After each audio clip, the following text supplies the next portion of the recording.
Gawa muna tayo ng pangnegosyo recipe mga Mars. Unang una syempre pagsasama-samahin lang natin yung mga dry ingredients. Tignan nyo na lang po sa screen yung mga sukat po ng ingredients. Pag napagsama na yung wet na ingredients naman, ganyan lang po. Tapos halo-haluin, dahan-dahan sa paghalo para hindi ito ma-overmix. Sa tubig naman po ay dahan-dahan lang ang paglalagay kasi iba-iba po yung texture ng ating arena na ginagamit. So dapat po hindi siya sobrang labnaw at hindi rin naman po sobrang lapot. Dapat tamang-tama lang.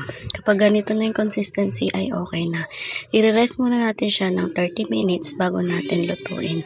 After 30 minutes, meron ako ditong lutuan ng pancake. Bali, gumamit ako ng sliced cheese at 1/3 cup na panukat. Nilagyan ko lang ng konting mantika para hindi magdikit. Pero no need na po sa mga susunod na pagluluto. So, ganyan lang. Ilalagay lang. Lalagyan ng cheese yung isa.